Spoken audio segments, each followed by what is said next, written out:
안녕하세요. 위아너스 간호사 국가시험의 정신간호학을 맡은 정신의 정란입니다. 자, 이번 시간에는요, 첫 번째 카테고리인 정신건강에 대해서 알아보도록 할 거예요. 자, 이 정신건강은 무엇이냐? 우리 정신에 질환이 없고, 정신병리가 없고, 정신이 편안한 상태면 정신이 건강한 거 아닌가요? 라고 하면 맞는 얘기예요. 하지만 우리 시험 볼 거니까 정의가 뭔지, 그리고 개념이 뭐가 있는지, 그리고 학자들은 어떤 얘기를 했는지에 대해서 알아보도록 하겠습니다. 자, 첫 번째를 보시면요. 정신건강의 정의가 있습니다. 자, 정신건강의 정의. 자신의 기본 욕구를 해결을 하고요. 환경에 잘 적응을 하고 thinking, feeling, acting과 밀접한 관계를 가지면서 자신 생활에 만족을 하면 우리 정신이 건강합니다 라고 이야기해요. 이 TFA는 정신심리학에도 나오는 모델이에요. 얘는 인지, 정서, 행동 영역의 통합에 특정 문제 영역에서 사고, 감정, 이 행동이 어떻게 상호작용하는지를 사정을 하는 겁니다. 이걸 왜 사정을 하느냐? 우리가 정신건강에 이제 장애가 있다라고 표현을 할 때는요, 요 세 가지의 장애를 수반하기 때문입니다. 그래서 요거를 기억해 주시고, 그 다음에 있는 거, 우리 기구나 학자들에는 어떤 정의를 내렸나? 첫 번째 있는 거 WHO예요. 우리 건강이라는 정의를 가장 많이 간호학에서 들으신 거 WHO. 그래서 여기서 말한 건강이 뭐였었죠?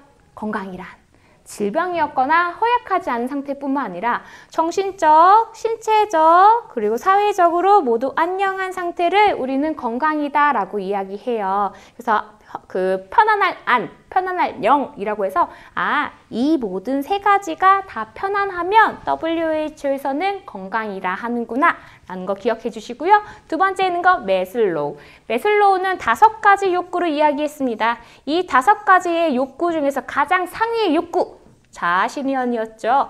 이 자아실현의 욕구를 수행하는 사람은 건강한 사람이다 라는 게 매슬로우의 주장이었고, 그 다음에 로저스는 질병이나 장애 있을 수 있죠. 그래도 본인이 역할을 충분히 기능을 하고 수행을 한다면 그게 정신적으로 건강한 사람입니다 라고 이야기했습니다.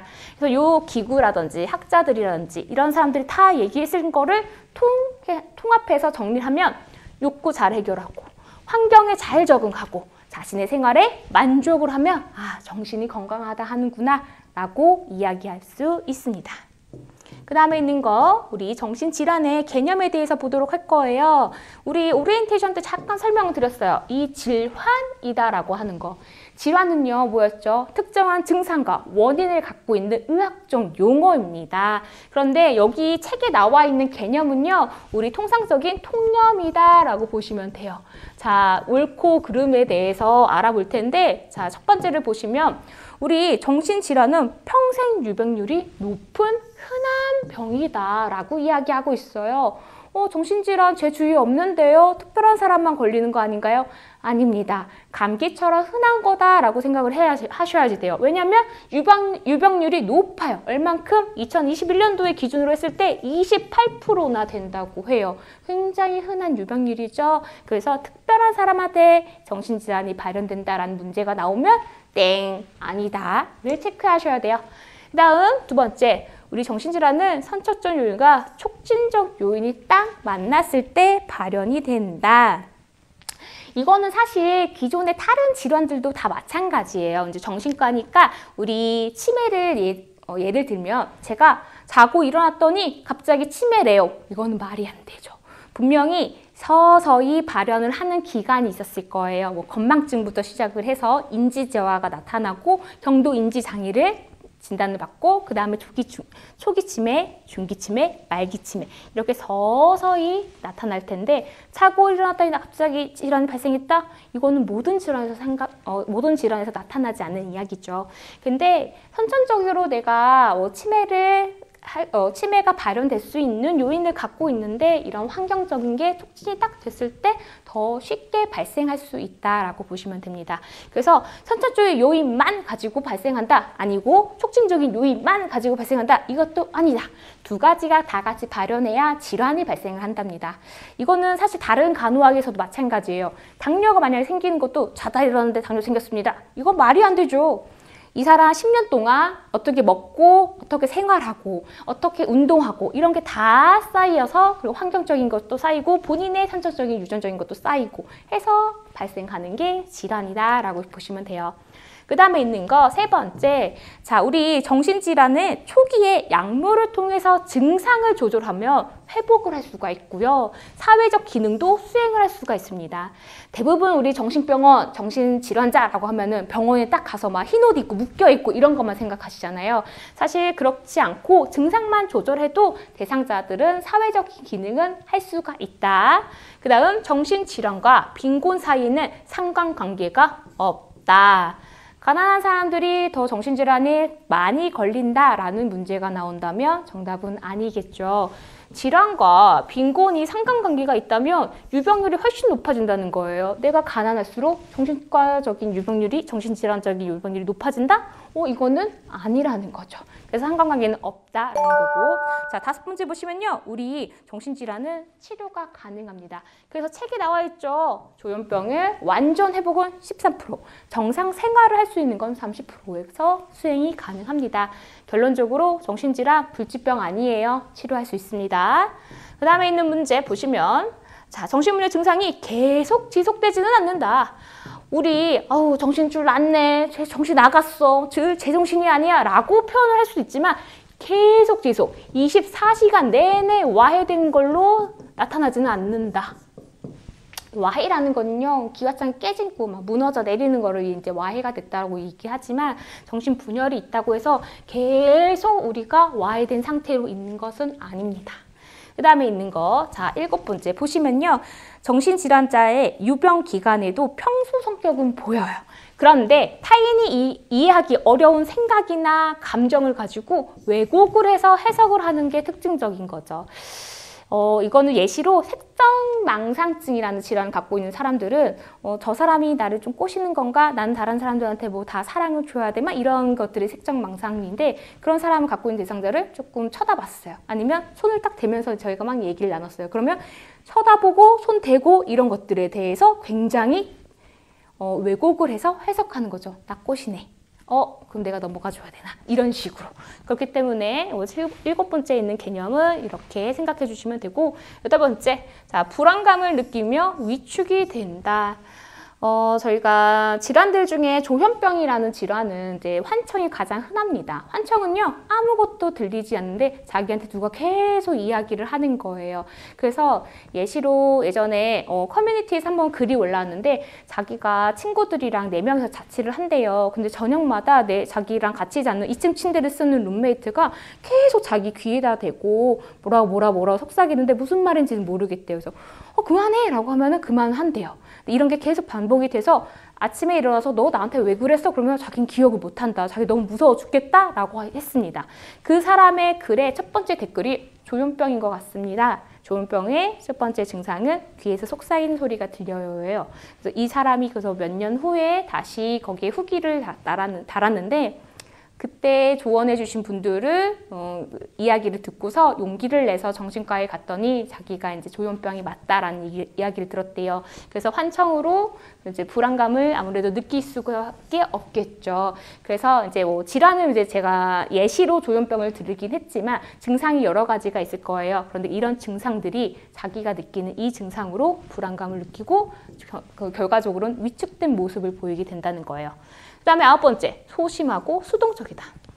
우리 정신질환자라고 생각을 하면요, 대부분 소리 지르고 막 발로 차고 막 난동 부리고 하시는 분들도 많이 보실 텐데 대신 네, 그거보다는 기본적인 마인드는 소심하고 수동적이에요. 왜냐? 아까 위에 있는 거랑 마찬가지로 위축이 되었기 때문에 소심하고 수동적인 게 나옵니다. 근데 우리가 기억하는 그 난동 부리는 사람들은 뭐냐? 위축되고 소심하고 수동적이지만 자기의 방어 기제가 발생을 했을 때 이걸 공격성으로 표출할 수가 있는 거예요. 그런데 본인이 갖고 있는 건 소심하고 수동적인 게 원래 가지고 있는 거다. 그 다음에 10번째는 우리 치료 약물은요, 중추신경계에 작용을 해요. 그래서 중독되지 않고 근단 증상이 없습니다. 우리 중추신경계에서는 뇌와 촉수로 구성이 되어 있고요. 우리 몸에서 느끼는 감각을 수용하고 조절을 해요. 그래서 운동 기능, 생체 기능 같은 거를 조절하는 중요한 걸 신경하는 게 중추신경계에 들어갑니다. 그래서 여기에 사용하는 약물이기 때문에 중독되거나 금단 증상이 없어요.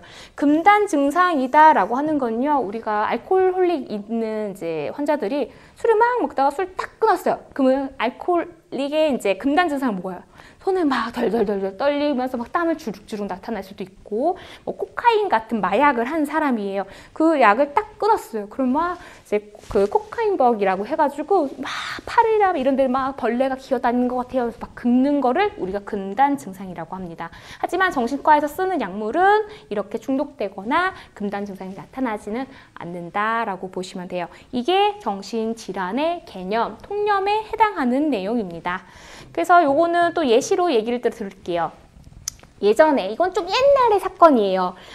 고시원에서 부탄가스가 폭발한 사고가 발생을 했어요. 그런데 알고 보니까 CCTV를 돌려봤더니 그 부탄가스를 폭발시켰던 이 대상자가 피해자, 이 고시원장이랑 아는 사이로 밝혀졌대요. 무슨 일이냐? 이 고시원장이 A라고 하면은 이 CCTV에 나온 부탄가스 폭발시킨 방화범은 B라고 칭할게요. B가 이 A의 고시원에 이제 세입을 해서 이제 지내고 있었어요. 근데 처음에 잘 지내면서 같이 밥도 먹고 술도 한잔하는 사이였대요. 그런데 이 A한테 그 전에 살던 사람이 사망을 했다라는 소식이 들리면서 이거를 이제 B랑 공유를 하게 된 거죠.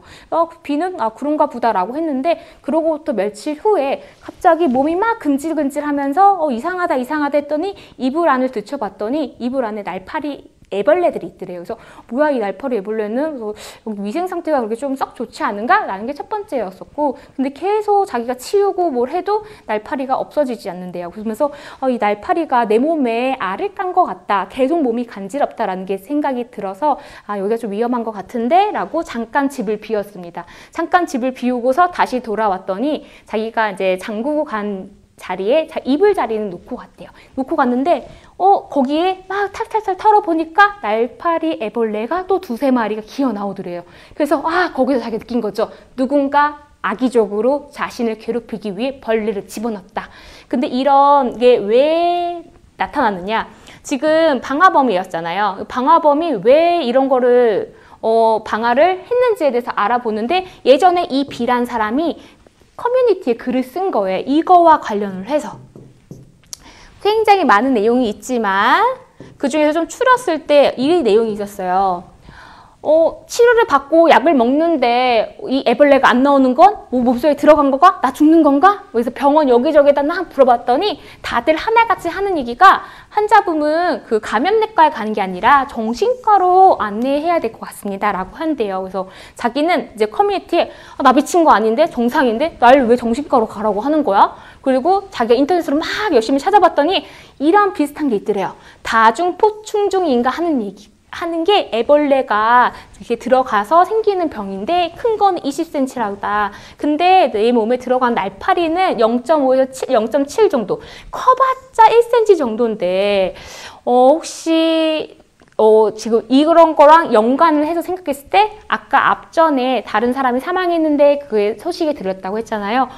그런 거, 그 사람이 혹시 몰래 보험을 가입하고 사망보험금 받으려고 한 거 아니야? A 원장이 그렇게 한 거 아니야? 라고 생각을 하면서 이제 병원에 가가지고 이러한 사실들이 있었다. 나는 이런 피해를 당했다. 이런 걸 얘기했더니 정신과를 안내해 주더래요. 그래서 신경안정제 처방을 해줄 거라고, 그래서 이런 식으로 이제 망상을 하게 된 거죠.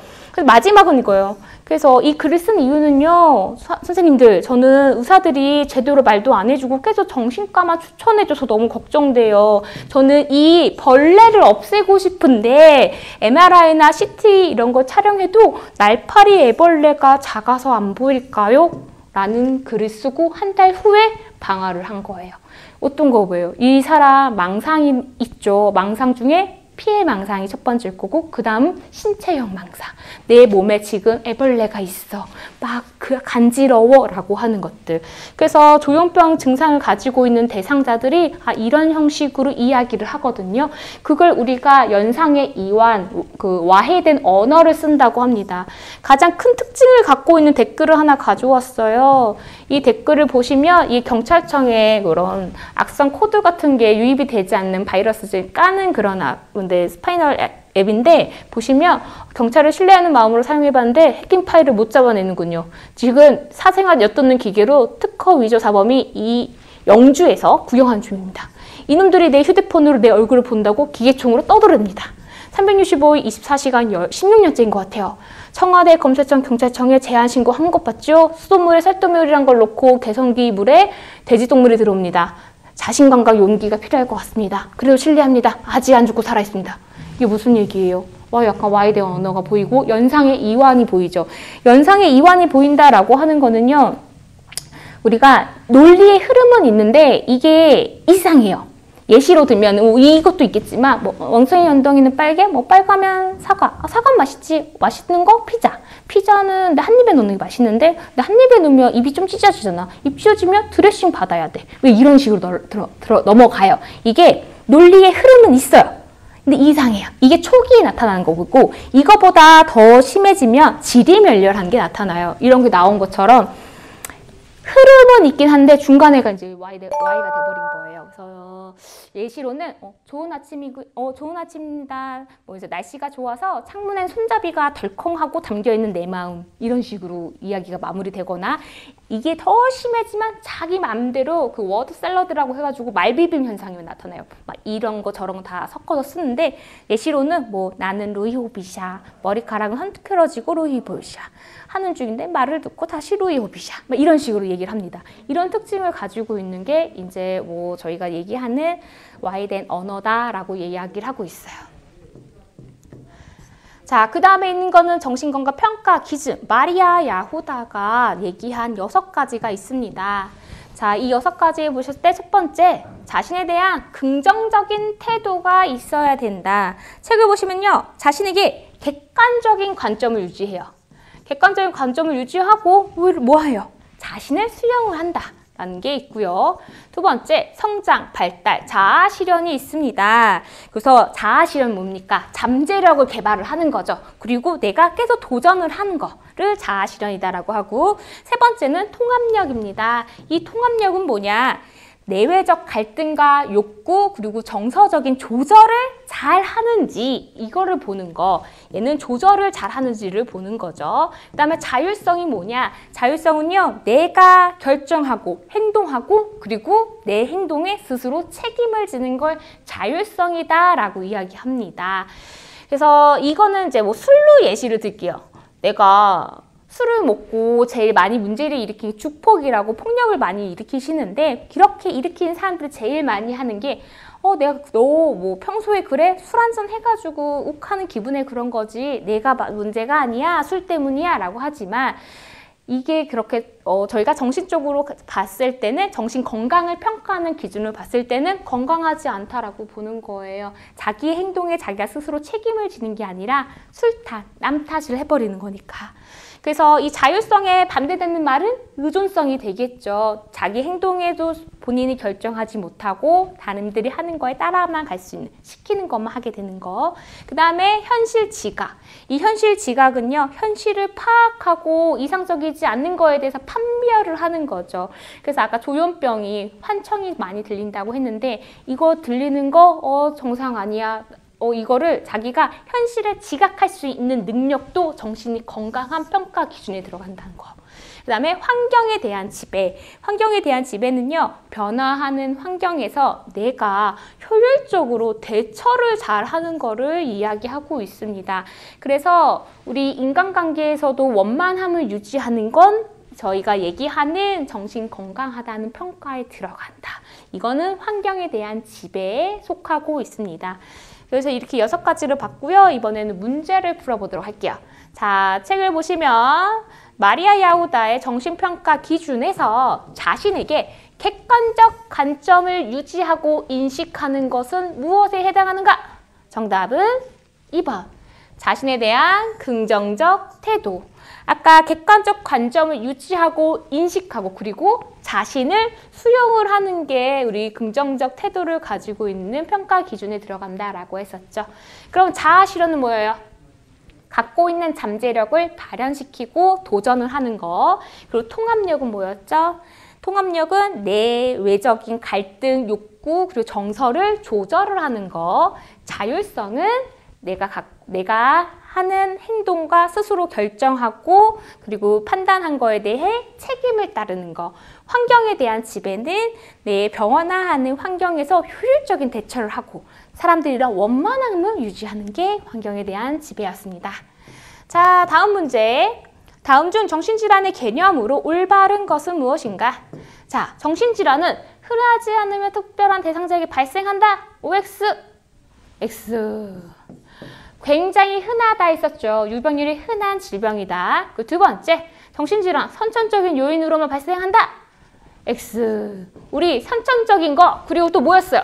촉진적인 게 포함이 돼야지 되고. 그리고 세 번째, 정신질환의 치료는 불가능하며 약물을 통한 증상 조절만 가능하다. 자, 정답은 X. 우선 치료 가능합니다. 그리고 약물만 하는 게 아니죠. 비약물 요법, 환경 요법, 정신 요법, 여러 가지 요법을 통해 우리는 증상을 조절할 수가 있습니다. 그 다음에 정신분해 증상은 24시간 지속된다. X. 24시간 지속된다. 계속 지속된다. 같은 얘기일 거예요. 근데 왜 아니었어요? 24시간 지속되지도 계속 와해된 생각을 가지고 있지 않다라고 했습니다. 유병 기간에서도 본인의 성격을 또 가지고 있다라고도 얘기했고요. 그리고 다섯 번째, 난폭하고 공격적이기보다 소심하고 소동적이다. 동그라미. 자, 난폭하고 공격적인 건 오히려 이런 소심하고 수동적인 거에 대한 방어 기제로 나타나는 거다라고 했었습니다. 자, 이제 여기까지 정신질환의 이제 건강과 정신질환의 개념에 대해 알아봤고요. 다음 시간에 이어서 수업 진행하도록 하겠습니다. 감사합니다.